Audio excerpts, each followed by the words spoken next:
Time in Jazz questa sera, un ospite eccezionale, Yoshio Stefan. Siamo subito curiosi di conoscere il programma di questa serata per iniziare. La sua musica è musica gypsy jazz, deriva da un musicista molto famoso che è Django Reinhardt, però lui è aperto a varie possibilità, nel senso che la sua musica è molto più aperta, quindi varia anche sulla musica classica e su una musica più anche pop, quindi però comunque la sua base è gypsy jazz. Gypsy Jazz, qual è il segreto per contaminare in maniera originale?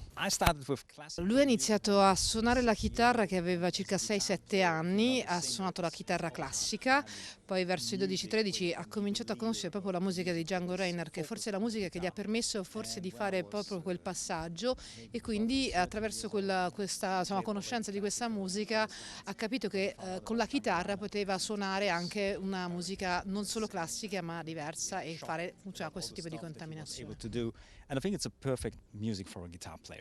hai viaggiato molto, quindi sei stato in tutto il mondo. C'è una regione che è più portata per questo tipo di fare musica oppure no? E noi in Italia come siamo messi?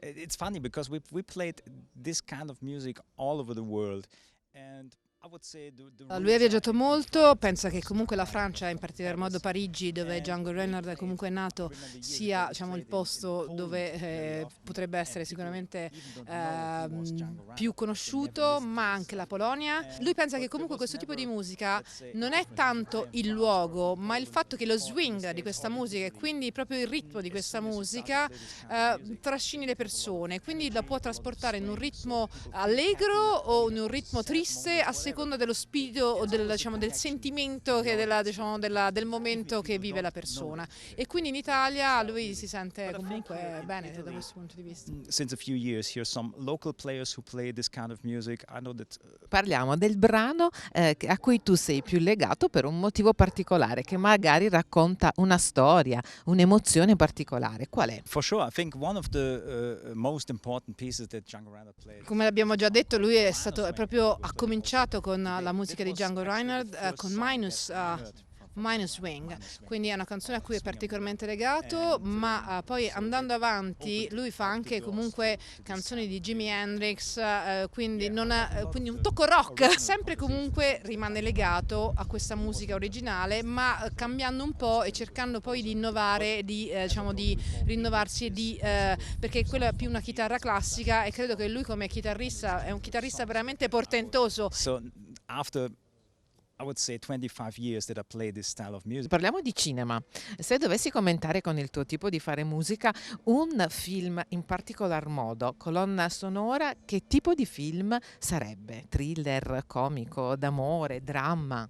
If we talk about especially Django Reinhardt, Praticamente c'è una musica di Django Reinhardt che in inglese si chiama Clouds, che sono nuvole, e quella sicuramente è la colonna sonora che si adatterebbe a qualsiasi tipo di film. that song would fit to any kind of movie. It's a great tune. E adesso concludiamo con un consiglio da dare ai giovani che vogliono fare musica oggi. Che cosa devono fare? If they want to start with this kind of music, I think the best advice is to sign up for the Gypsy Guitar Academy. That's my online Ovviamente course. lui ha un'accademia sua, Joshua Stefan, che è su YouTube, ed è un'accademia perché lui insegna proprio, fa lezioni di chitarra, quindi lui ha detto che comunque prima sarebbe stato più difficile, ma ora attraverso YouTube proprio i ragazzi si sono avvicinati a questo tipo di musica, perché prima chi aveva 30-40 anni aveva più paura ad avvicinarsi alla musica di Django Reinhardt da questo tipo, se non era comunque latinoamericano o spagnolo, no? E allora invece ora attraverso YouTube, forse anche per il fatto che lui ha utilizzato anche delle musiche che non sono proprio classiche solo di Django Reinhardt, ma anche appunto di Jimi Hendrix, e quindi in una versione strumentale diversa, le persone si sono avvicinate. Lui ha un canale YouTube seguitissimo che sta aumentando la community di ogni giorno, e quindi si stanno avvicinando i giovani ragazzi a questo tipo di musica senza spaventarsi, e capire che attraverso la chitarra si può suonare non solo nella via classica, ma con anche questo tipo di ritmo senza averne That kind of paura. music. I think it's more important for them to find out about this music, that this music exists. Grazie mille per essere stato con noi. Adesso un saluto al pubblico di Dietro le Quinte. Yeah, thank you very much. I'm here with Dietro le Quinte. and I just, if people are interested to learn more about Gypsy jazz or about me, just search for my YouTube channel, and it's just Joshua Stefan, or search for my website and you'll find more information about Gypsy Swing.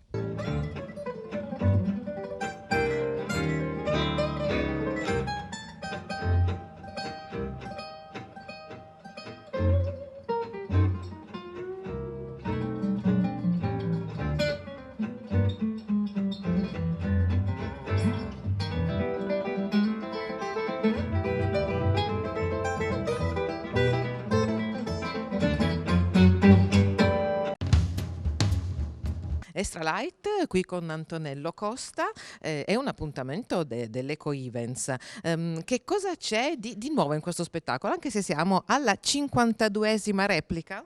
Sì, 52 repliche, e per fortuna abbiamo girato l'Italia in lungo e in largo, cercando sempre di schivare il Covid perché è un casino, e lo spettacolo è divertente. Poi stasera la dimostrazione di Bari che ha risposto alla grande, il pubblico secondo me ha bisogno di divertirsi, quindi abbiamo scelto di fare uno spettacolo che avesse l'unico obiettivo di far divertire il pubblico, e anche stasera dopo 52 volte ce l'abbiamo fatta. Lo spettacolo è un varietà moderno, quindi non viene mai uguale, cioè io mi plasmo sul pubblico, non plasmo nei biscotti, mi plasmo sul pubblico, e il pubblico più è partecipe, più lo spettacolo e stasera è stato bravo il pubblico del Teatro Forma di Bari. Come nascono questi personaggi? Tu ti ispiri a qualcosa che vedi? Siamo curiosi perché ogni spettacolo c'è qualcosa di nuovo.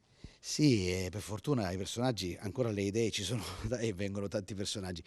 E guarda, ci ho anche pensato, è tutto un insieme, dalle cose che mangio, dalle cose che leggo, dalle persone che frequento, dalle cose che vedo in giro per l'Italia.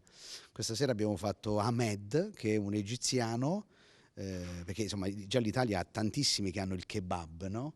Io ho detto, se invece un egiziano apre un bar, lo chiama Kebar. E da questa semplice intuizione è nato il personaggio di Ahmed.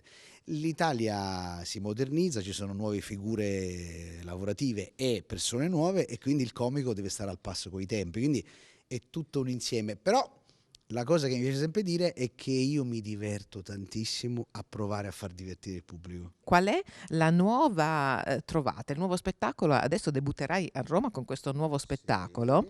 Che cosa c'è di nuovo? C'è un personaggio particolare che hai inventato proprio per per quest'ultimo show? Sì, lo spettacolo è tutto nuovo. Ho fatto una cosa, il Covid, che è una cosa brutta, può essere anche una cosa positiva. Mi ha dato finalmente la forza di aprire quel famoso cassetto che è lì, con tante idee, che ho detto, vabbè, questo poi lo faccio. E a un certo punto la novità è che per la prima volta dopo 22 anni starò in scena da solo. Costa Soul. L'artista è la sua anima, perché ci sarà più monologhi e meno varietà, e racconterò di me da quando sono partito da Roma e sono arrivato, cioè dalla Sicilia sono arrivato a Roma, e tanti aneddoti divertenti sulla mia famiglia, su di me, e ho scritto un numero nuovo per omaggiare l'Italia. Faccio una specie di stornello partendo dal Veneto e arrivando in Sicilia, e faccio uno stornello per regione con delle battute su ogni regione, perché io ho la fortuna, facendo il comico, di far ridere un po' tutta l'Italia.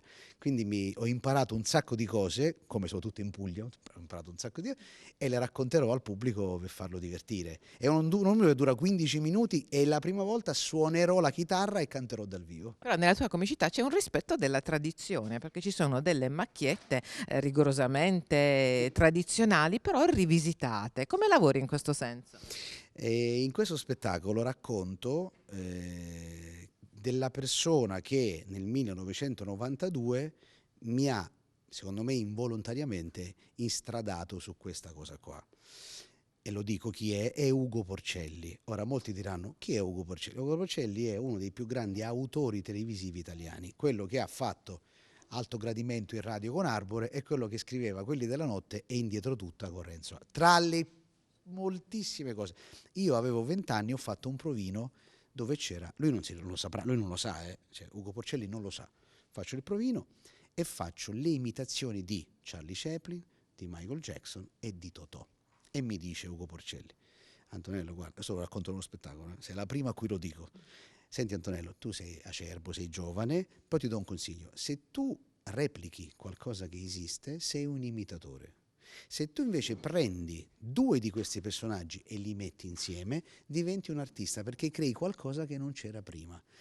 E io ho fatto Charlie Chaplin che incontra Michael Jackson, ma questo poi lo faccio in tutti i numeri. Nella macchietta io prendo la macchietta tradizionale, ma la porto nel XXI secolo, che sembra facile, però tu hai visto la macchietta finale, il pubblico si divertiva tantissimo ed è una cosa che facevano negli anni 50 che fa ridere nel 2021. Abbiamo parlato di coinvolgimento del pubblico, ma c'è un pubblico, una regione un po' più difficile da coinvolgere? Ti è capitato uno show un po' difficile? Bellissima domanda. Allora, c'è da dire una cosa. Fondamentalmente uno dovrebbe pensare, più vai al nord, più sono freddi. Più vai al sud, più è facile, perché già il pubblico è comico, no? Napoli, la Calabria, la Sicilia, la Puglia. E invece no. Cioè è molto più facile far ridere al nord, forse perché al nord c'è la nebbia, è tutto triste, senza colori, grigio. Arriva uno che fa e tutti bravo. Più vai al sud, più il pubblico è smaliziato. Stasera il pubblico ogni tanto, ogni battuta ti fa la rispostina, ti commenta e ci vuole mestiere perché il pubblico è un cavallo pazzo, lo devi riuscire a domare ogni sera, quello è abbastanza difficile.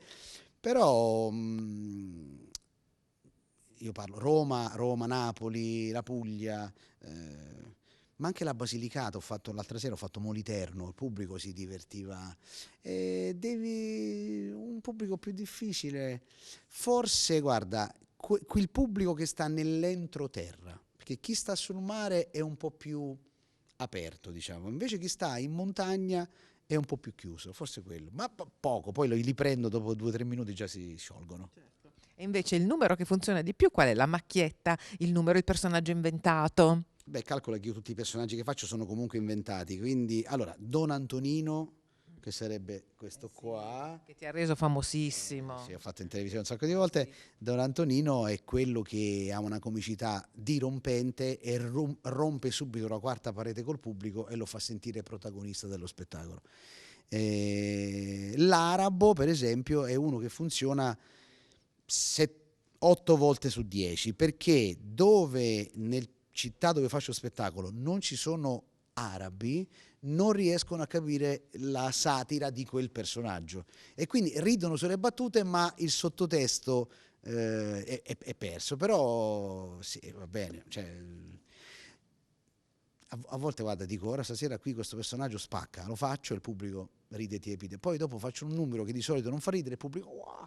È sempre come mi hai chiesto a me che cosa ti aiuta, che cosa leggi, anche il pubblico se è abituato o non abituato a ridere in una certa maniera, anche quello fa tanto. Far ridere è difficile, ma anche capire l'ironia è complicato. Grazie di essere stato con noi. Adesso un saluto al pubblico di Dietro le Quinte. Dietro le Quinte ci vediamo presto, viva il teatro e vi prego tornate a teatro perché il teatro è cultura e il teatro è vita e ridere è fondamentale.